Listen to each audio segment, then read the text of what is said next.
안녕하세요, 서쌤입니다. 기계 공작 파트 첫 번째 공작 기계 일반입니다. 기출문제를 토대로 분석한 내용을 중점적으로 강의하도록 하겠습니다.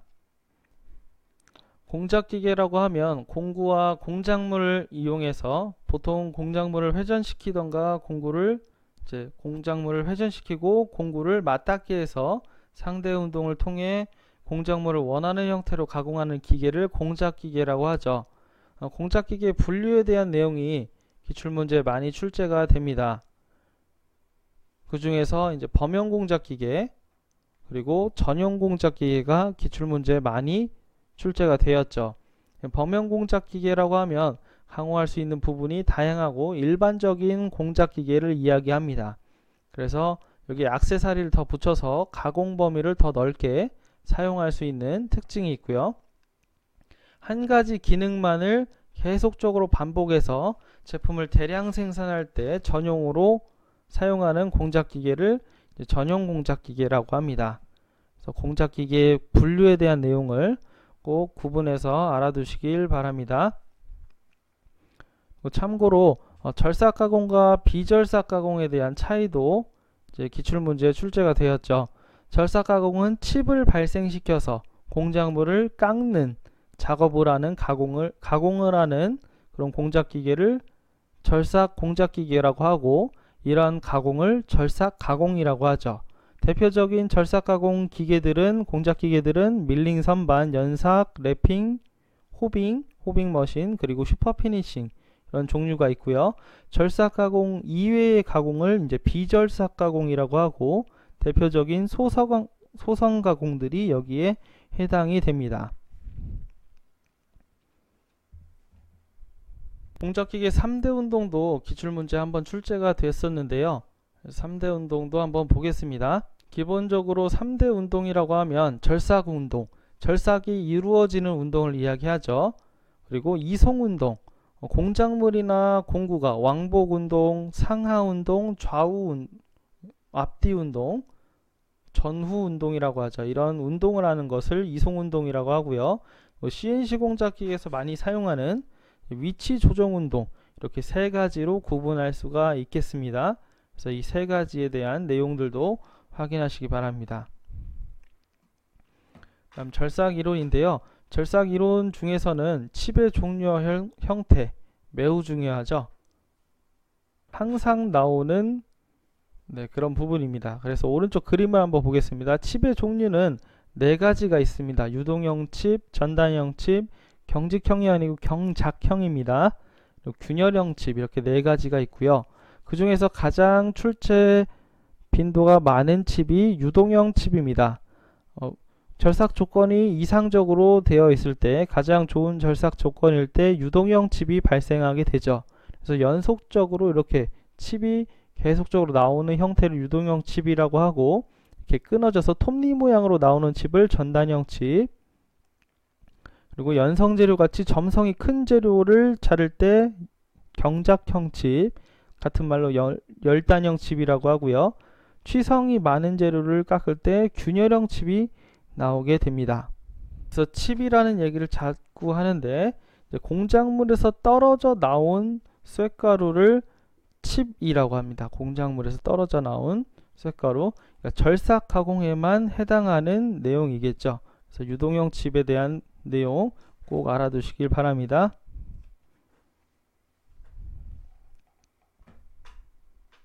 이러한 칩의 형태에 영향을 미치는 요인이 있습니다. 공작물의 재질이 가장 큰 요인이겠죠. 그리고 공구의 형상, 그리고 공구의 이송 속도, 얼마나 빠르게 자르느냐, 그리고 절삭 깊이, 한 번에 얼마나 많이 자르느냐에 따라서 이 칩의 형태가 달라지게 되겠죠. 그 네 가지 칩의 형태 중에 유동형 칩이 나오는 게 가장 적합하다라고 볼 수 있겠습니다. 칩 브레이커에 대한 내용도 꼭 알아두셔야 되는데요. 인위적으로 칩을 짧게 끊어지도록 하는 그러한 역할을 하는 장치입니다. 바이트 팁을 이렇게 그려봤는데요. 바이트 팁 위에 이렇게 굴곡져 있는 무늬가 있는 것을 본 적이 있으실 겁니다. 이걸 이제 칩 브레이커라고 합니다. 얘의 역할은 칩이 이렇게 왔을 때 칩 브레이커를 통해서 칩이 뚝 끊어지는 역할을 하는 것입니다. 칩을 짧게 끊어뜨리는, 그래서 짧은 칩들이 계속 나오게 하는 그런 역할을 하게 됩니다. 그 기능을 하는 부분이 바로 칩 브레이커가 되겠죠. 다음은 바이트의 주요 각도입니다. 바이트 각도에 대한 내용도 기출문제에 자주 출제가 되었습니다. 그 중에서 이 경사각에 대한 내용, 그리고 여유각에 대한 내용이 자주 출제가 됐죠. 그래서 경사각은 수평면과 경사면의 각도, 그리고 여유각은 마찰을 줄이기 위한 각도라고 이렇게 보면 되겠는데요. 그림을 한번 보겠습니다. 이 그림 한번 볼까요? 바이트를 위에서 본 그림이죠. 그쵸? 바이트를 위에서 본 그림인데, 이 위에서 본 그림을 앞에서 이렇게 한번 볼게요. 화살표 방향으로, 빨간색 화살표 방향으로 본 그림이 바로 이 그림이 되겠죠. 그쵸? 그리고 파란색 방향으로 본 그림, 이 부분으로 본 그림이 요 파란색 네모 부분이 되겠습니다. 지금은 빨간색 네모 부분을 중점적으로 보겠습니다. 윗면 경사각이라고 하면 이 위에 있는 이면, 바이트 날 끝을 기준으로 수평선을 그었어요. 그러면 바이트의 윗면과 이 수평선과의 각도가 있죠. 알파라고 하는 각도, 이 알파라고 하는 각도가 경사각입니다. 이 각도가 커지면 커질수록 날이 점점 예리해지겠죠. 얇아지면서 예리해지겠죠. 그럼 칼날이 예리해진다는 얘기죠. 그리고 파란색, 바이트 날 끝에서 수직선으로 내린 이 선, 파란 선과 바이트 옆면과의 각도, 베타라고 합니다. 이 베타가 바로 여유각이 되겠습니다. 공작물과 바이트가 부딪히려고 하는 그 여유를 나타내주는 각이죠. 여유각이 커지면 커질수록 공작물과 바이트가 부딪히지가 않겠죠. 마찰이 덜 일어나게 됩니다. 그렇겠죠? 근데 이게 너무 크면 클수록 좋긴 한데, 너무 커지게 되면 바이트가 너무 얇아지게 돼서 바이트 강도가 제대로 나오지가 않겠죠. 적절한 각도가 중요합니다. 그래서 알파라고 하는 경사각과 베타라고 하는 여유각의 위치 꼭 알아두시길 바랍니다. 이러한 바이트는 역사를 거듭하면서 계속 발전했습니다. 초기에는 단체 바이트를 많이 썼죠. 날 부분과 자루 부분이 같은 재질, 한 몸뚱이인 이 단체 바이트를 많이 사용했는데,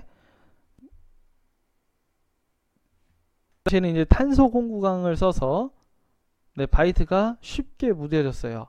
그래서 금방 무뎌지면 다시 연삭기로 갈아내고 해서 이제 연필처럼 거의 쓰는 거죠. 점점 짧아지는.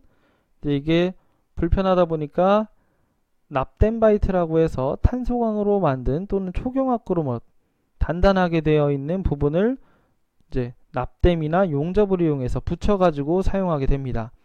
이제 넘어가게 돼서 폐기식 바이트, 클램프 바이트라고 하죠. 나사로 팁을 고정시켜서 바이트 팁이 끊어지면 얘만 다시 교체하는 것이죠. 현재는 공작기기에선 이 클램프 바이트를 많이 사용하게 되죠. 이제 바이트의 종류에 대한 내용도 기출문제에 출제되었습니다. 단체 바이트가 한번 나온 적이 있죠. 다음 절삭저항의 3분력을 보겠습니다. 절삭저항 3분력도 시험 문제에 출제가 되었죠. 그래서 공작물로부터 받게 되는 저항력을 이야기하는데요. 이 그림을 한번 보겠습니다. 3분력의 크기가 중요합니다. 3분력은 세 가지로 나뉘는데요. 공작물은 회전하게 되고 바이트가 이렇게 위로 올려 쳐내는, 위로 올려서 바이트가 공작물을 깎게 되는 힘을 주게 되죠. 그거에 대한 저항력으로 주분력이라는 저항력이 생기게 되고요. 다음 이송이라고 하는 바이트를 이렇게 밀어 넣는, 바이트를 이송 방향으로 주게 되는 이송이 생기게 되는데, 그거에 대한 반발력인 이송분력이 생기게 됩니다. 다음 1회 절입할 때 앞으로 집어넣는 힘이 작용하게 되죠. 그 힘의 반대 방향, 저항력으로 배분력이 작용하게 됩니다. 이렇게 세 가지 힘을 3분력이라고 하고, 이 표를 확인해 보면 주분력이 가장 크게 되죠. 그리고 가장 작은 게 바로 이송분력이 되겠습니다. 그래서 크기를 꼭 비교해 주시기 바랍니다. 이 세 가지 3분력 꼭 암기해 두시길 바랍니다.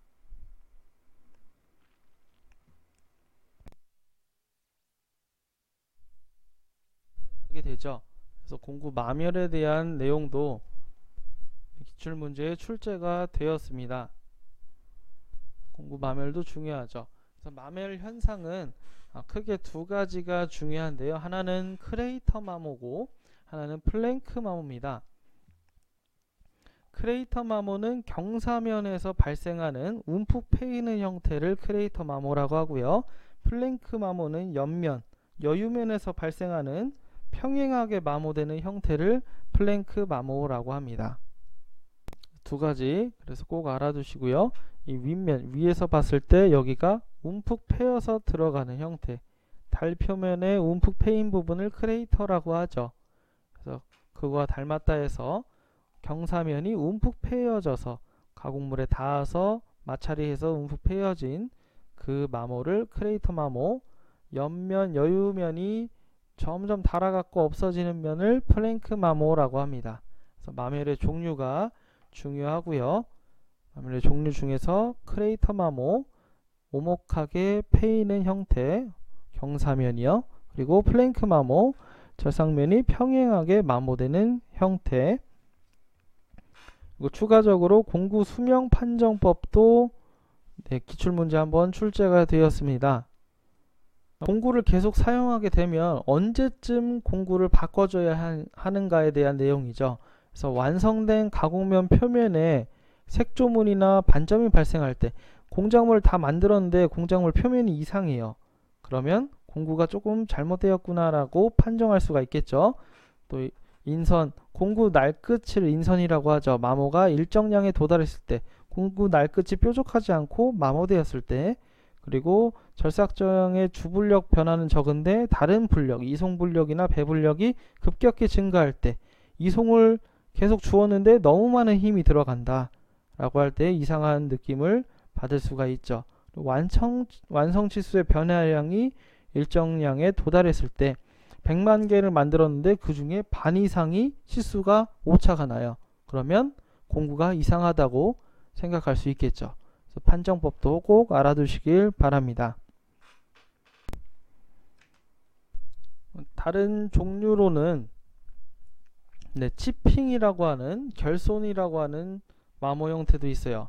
충격에 의해서 공구 끝이 떨어져 나가는 현상을 치핑, 결손이라고 합니다. 또는 마찰열에 의해서 온도에 의해서 공구날이 파손되는 현상, 온도 파손도 있습니다. 공구 온도와 관련해서 공작물의 온도도 같이 올라가게 되겠죠. 아무래도 절삭저항이라고 하면 공작물과 공구의 마찰로 인해서 공구의 온도도 올라가지만 공작물의 온도도 올라간단 말이에요. 그래서 공작물의 온도를 측정하는 방법도 중요합니다. 그래서 이게 기출문제로 출제가 되었었죠. 그래서 공작물의 지웠네요. 죄송합니다. 공작물의 온도 측정 방법. 칩의 색깔로 공작물의 온도를 측정할 수가 있습니다. 보통 높은 온도에서 공작물이 절삭 가공하게 되면 철 재료 같은 경우는 파란색 칩이 온도를 측정할 수가 있고요. 열량계라는 측정기를 이용해서 공작물의 온도를 측정할 수도 있고, 열전대라고 하는 측정기구를 이용해서 공작물의 온도를 측정할 수도 있습니다. 다음은 구성인선입니다. 구성인선은 항상 기출문제로 출제되는 내용이죠. 매우 중요합니다. 그래서 구성인선, 빌트업 엣지라고도 하고요. 그래서 연성 공작물을 절삭할 때 많이 발생이 됩니다. 그래서 공구와 공작물의 경사면에, 공구 경사면에 발생하고 절삭력에 의해서 칩의 일부가 날 끝에 붙어서 표면 정밀도를 떨어뜨리는 것, 이게 바로 구성인선인데요. 이걸 한번 보겠습니다. 빨간색 부분이 공구예요. 공구의 날 끝입니다. 이게 날 끝이에요. 얘가 이제 바이트 공구입니다. 그리고 파란색 부분이 여기 이제 깎여진 면이고요. 여기 이제 칩으로 없어질 면이죠. 이게 칩으로 없어질 면이에요. 파란색 이렇게 깎여서 밀려 올라가는 것이죠. 그렇게 되는데 이 검은색 부분을 보겠습니다. 이 검은색 부분이 발생해서 점점 커지다가 최대가 되고 탈락하게 되는 이러한 과정을 반복하게 되는데, 이 검은색 칩이 응어리져 갖고 남아있는 이 부분을 구성인선이라고 합니다. 이게 남아있게 되면 오히려 얘가 칼날의 역할을 하게 돼서 치수 정밀도를 떨어뜨리는 그런 결함으로 존재하게 되죠. 그래서 절삭 가공할 때는 반드시 고려해야 할 결함 중에 하나입니다. 구성인선은 별로 안 좋은 것이죠. 그래서 얘를 방지하기 위한 대책이 매우 중요하게 대두가 되는 것이죠. 그래서 구성인선 방지 대책이 시험 문제에 자주 출제가 됩니다. 그래서 방지를 하려면 경사각을 크게 해야 한다. 칼날을 예리하게 해야 한다라는 얘기죠. 알파라고 하는 그 빨간색 각도를 크게 하는 방법이 구성인선을 방지하는 대책, 그리고 절삭 속도 빠르게 잘라내면 구성인선이 방지가 돼요. 그리고 절삭률을 공급해주면 날끝이 냉각되고 구성인선이 배출이 용이하게 됩니다. 다음 절삭 깊이를 한 번에 많이 자르는 게 아니고 조금씩 자르는 게 구성인선을 방지하는 큰 대책이 되겠습니다.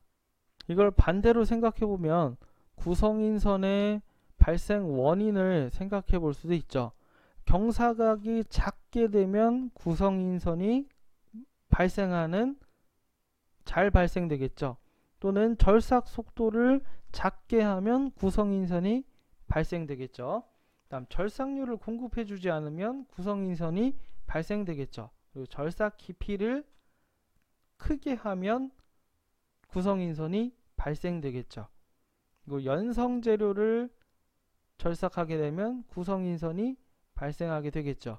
그래서 이 부분들을 구성인선의 방지 대책과 발생 원인 서로 대조되니까 꼭 대조해서 알아두시길 바랍니다. 일상생활에서는 떡을 칼로 자를 때를 생각해 보시면 되겠어요. 떡을 칼로 자를 때 첫 번은 잘 잘리지만 계속해서 자르다 보면 칼날 끝에 떡이 엉겨붙게 되겠죠. 그럼 결국에는 칼날이 떡을 자르는 게 아니고 칼날 끝에 붙어 있는 딱딱해진 떡이 떡을 자르게 되는 역할을 하게 됩니다. 그래서 이 칼날 끝에 붙어 있는 떡이 바로 구성인선과 같은 원리죠. 그래서 절삭할 때는 반드시 구성인선이 발생하는 것을 고려해서 방지를 해야 한다 라고 보시면 되겠습니다. 추가적으로 구성인선의 임계 속도라고 있어요. 그래서 고속도강을 기준으로 해서 저탄소 강제를 20에서 50m/min의 속도로 가공할 때 이제 구성인선이 이때부터 발생하기 시작한다라고 하는 임계 속도. 그래서 이 수치 꼭 알아두시길 바랍니다. 기출문제 한번 출제가 되었었죠. 그 다음은 절삭류입니다. 절삭이 원활하게 도와주는 용도로 사용하는 절삭류가 되겠죠. 같은 말로는 절삭제가 있겠습니다. 절삭류, 절삭제 같은 얘기입니다. 그래서 절삭류의 사용 목적이 중요하죠. 그래서 오른쪽 어드바이스를 한번 보겠습니다. 절삭류 사용 목적은 공구의 인선, 날끝을 냉각시킨다. 그래서 경도저하를 방지시키고요. 그다음 가공물도 냉각시키죠. 그래서 절삭열에 의해서 정밀도 저하를 방지합니다. 공구의 마모를 줄여서 가공 표면을 양호하게 하고요. 칩을 씻어주고 구성인선을 제거해주고 절삭작용을 향상시키는 그런 목적이 있죠. 정리를 해보면 냉각작용이 있고요. 그리고 깨끗하게 씻어주는 세척작용, 그리고 마찰을 감소시켜주는 윤활작용, 이렇게 구분할 수가 있겠습니다. 절삭제의 종류는, 이 종류도 알아두셔야 하는데요. 절삭제의 종류도 기출문제에 출제가 됩니다. 그 중에서 수용성 절삭류, 가장 많이 절삭류로 사용하죠. 그래서 원액을 물에다 타서 사용하는 형태인데요. 20%의 절삭류 원액과 80%의 물을 혼합해서 사용하는 수용성 절삭류가 가장 많이 사용하고 기출문제에도 가장 많이 출제가 됩니다. 특징은 냉각 효과가 크다는 특징이 있죠. 나머지도 꼭 확인해 보시길 바랍니다. 이 절삭류를 사용하면서 얻는 효과도 시험 문제 이제 출제가 되는데요.